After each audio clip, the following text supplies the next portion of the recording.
Nous avons aussi décidé de baisser l'impôt sur les sociétés. Excusez-moi. Nous avons aussi décidé de baisser l'impôt sur les sociétés. Car j'ai décidé de mettre à contribution les humains. Comment cela? J'ai adopté ce slogan, trop galvaudé par les démagogues. Faire payer les riches. Je vais leur faire payer un impôt sur le droit d'être vivant. Quoi? N'ai-je pas le droit de vie et de mort sur vous? C'est-à-dire que... Mais c'est tout comme. Oui, bien sûr. J'ai donc organisé un système personnel de contribution directe. C'est un bureau de perception destiné à prélever parmi les trop favorisés de ce monde un impôt sur le droit de vivre. Voici une déclaration déjà remplie à votre nom. Vous n'avez qu'à signer. Ah ben, naturellement, j'accorde des facilités de paiement. Je peux, à votre choix, vous imposer pour 2 ans, 1 an, 6 mois. Seulement, un impôt par tranche de 6 mois à la longue deviendrait fastidieux et puis cela vous coûterait une fortune. Non, non, non. Non, étant donné votre bonne santé et votre situation financière exceptionnelle, la formule la plus pratique et la plus économique est indéniablement le forfait. Le forfait? Oui, 3 milliards ou 6 millions de dollars. Et vous n'entendrez plus jamais parler de Fantomas. 6 millions de dollars, mais c'est une fortune. Au prix actuel de la vie, c'est donné. Et je vous accorde un délai d'1 mois. Et comme vous le voyez, toute somme qui n'aura pas été payée à la date indiquée sera automatiquement majorée de 10%. Mais cela ferait 6 600 000 dollars. Oui, sans les taxes. Et passé ce nouveau délai d'1 mois, je serai au regret de vous envoyer un dernier avertissement avant exécution. Exécution? Oui, j'ajoute que si vous parliez à qui que ce soit de ce contrat passé entre nous, l'exécution serait immédiate. Non. Oui, alors, une lettre recommandée avec accusé de réception vous avisera en temps utile du mode et du lieu de paiement. Qu'est-ce que c'est? Non, non, ne vous inquiétez pas, on vient me chercher sur votre terrasse. Et si vous voulez vous servir de mon petit gadget, le Movie Box, il y a une formule explicative à l'intérieur. Ne vous donnez pas la peine de me raccompagner.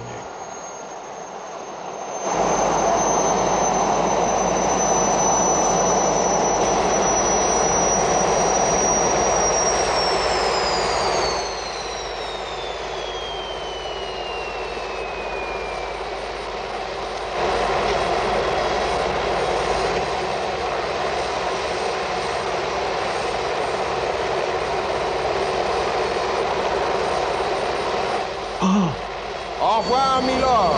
À bientôt.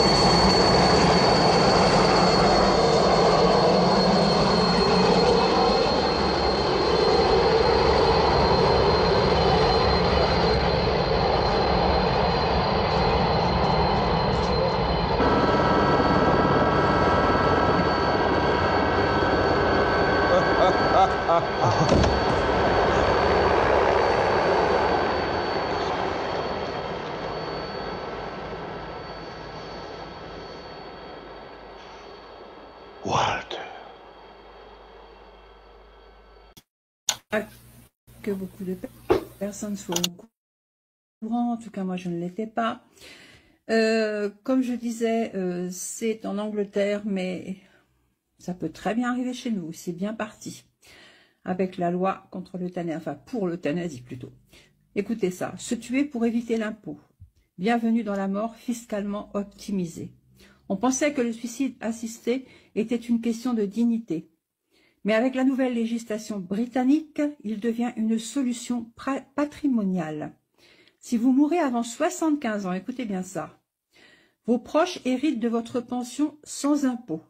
Après 75 ans, ils paieront jusqu'à 225 000 livres de taxes. Alors que les députés ont ouvert la voie à l'euthanasie pour les maladies en phase terminale, une réalité glaçante s'impose. La date de votre mort pourrait devenir un arbitrage fiscal. Cas concret, Un malade incurable de 74 ans avec 500 000 livres de pension. Mourir maintenant égale 0 impôt pour les héritiers. Attendre 75 ans égale 45% de taxes, soit 225 000 livres pour l'État. Oui, vous vous entendez bien. Alors, un écart de quelques jours et ce sont des centaines de milliers de livres envolés, confirme un expert financier. Et le pompon, dès avril 2027, les pensions, écoutez ça, entreront dans le calcul des droits de succession. Résultat, jusqu'à 91% de ponction fiscale sur l'épargne d'une vie. Bienvenue dans l'économie de la mort.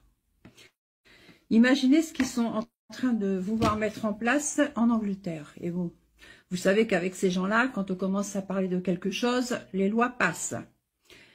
Donc imaginez, vous avez quelqu'un dans votre famille, je sais pas, quelques jours avant ses 75 ans, on lui donne le bouillon de 11 heures pour qu'il s'en aille, comme ça vous n'avez quasiment rien à payer. C'est monstrueux. Ce monde est en train de devenir monstrueux.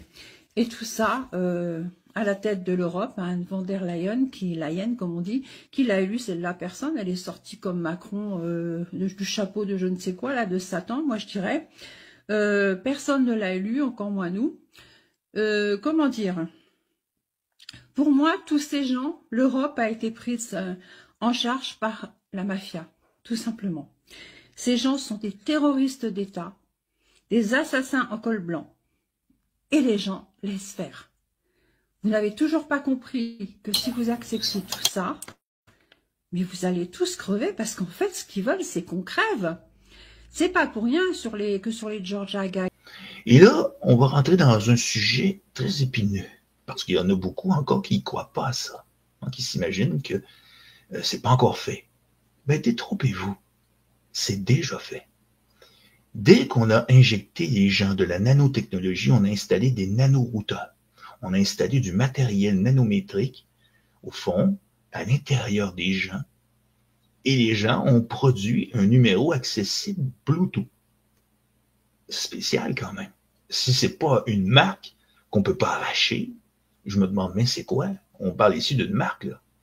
Et par la suite, on va dire, oui, mais c'est pas la marque de la bête, là. Non, non, détrompez-vous. On parle ici que, dans la Bible, c'est clair, malheur à celui qui se confie en l'homme. Tu dois choisir l'homme ou Dieu. Et ceux qui ont choisi l'homme, faire confiance en l'homme, en sachant très bien qu'il n'y avait rien qui se passait, qu'il n'y avait aucune crise sanitaire, se sont basés sur un mensonge. Et qui est le père du mensonge? Le diable. Et qui a cette capacité de convaincre à travers l'homme, si ce n'est pas le père du mensonge? Le diable lui-même. Alors, si tu regardes tout ça d'une manière objective, tu t'aperçois que le fameux vaccin, c'est la marque de la bête. Le COVID-19, le vaccin, c'est la marque de la bête. C'est le gouvernement mondial qui s'est établi en 2020. Et là, les gens vont dire, oui, mais le Canada est toujours là. Ah oui, c'est bizarre. On est déjà en train de nous dire que le Canada, c'est rien, et on a toute la fausse opposition qui nous vante les mérites des États-Unis, qui n'a aucun filet social. Parce qu'ici, au Canada, il y a des filets sociaux. Mais non, arrêtez-vous tout de suite à ça. On nous parle ici de gauche, de droite, tout ça. Mais au fond, on parle de vie humaine, de dignité humaine. On ne parle pas de capitalisme sauvage. Ici, c'est du capitalisme. Est-ce que c'est pas ça? Oui. Mais est-ce que c'est sauvage? Non. Mais aux États-Unis, oui, c'est sauvage. Si vous voulez vous faire soigner aux États-Unis, on parle de business de l'autre côté. On parle de filets sociaux.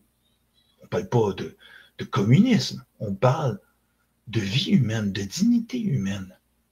En soi, il n'y a rien d'aboli dans ce qui est de la valeur de l'argent et des échanges commerciaux qui se font en dehors. Parce qu'avant, c'était une question de charité. Chrétienne, bien ordonnée. Aujourd'hui, on parle de filets sociaux. Pourquoi? Parce qu'on se dit évoluer. On parle ici de démocratie, on parle de politique qui sont collectives. On ne parle pas ici de... Vous savez, oh, c'est une pensée communiste gauche. Toi, c'est eux qui ont inventé ça.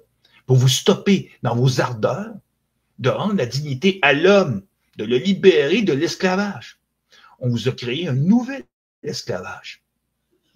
plus furtive, une esclavage plus furtive qui ne ressemble en rien d'autre qu'un travail quotidien. Vous levez à 6h30 du matin et vous allez travailler jusqu'à 18h, 18h30. Après, vous partez, vous retournez chez vous. Vous avez fait une journée de boulot, vous êtes exténué, vous vous couchez, vous dormez. Vous vous relevez pendant toute la semaine et après, vous avez votre fin de semaine. Et des fois, même, vous faites d'overtime, du temps supplémentaire. Et là, vous vous retrouvez encore, toujours dans la même. Vous gaspillez votre temps parce que le temps est précieux. Si ça, c'est pas de l'esclavage, mais je sais pas c'est quoi, moi. Croyez-moi quand je vous dis qu'ils vous ont bien eu et qu'on s'est tous fait avoir. Et que le système, quand il commence à s'améliorer, ils font tout, ils ont des pare-feux. Gauche, droite, marchez au rallye. Ils se foutent de vos gueules. Tous ces penseurs et tout ce qu'on vous enseigne dans les universités. Au fond, on parle simplement de respect. De l'humanité. On peut s'échanger des biens et des services et se respecter. Avoir des filets sociaux, parce qu'on sait très bien qu'on s'améliore. On parle, vous savez, d'un juste milieu. On ne parle pas de gauche ou de droite. Ça, c'est pour empêcher les gens de réfléchir, les rendre plus haineux. « Oh, moi, je suis un bleu, moi, je suis un rouge, moi, je suis de la gauche, moi, je suis de la droite. » Espèce de demeuré mental, espèce de crétin. Tous ces gens-là qui parlent comme ça sont des manipulés du cerveau. Vous ne comprenez pas comment le système fonctionne.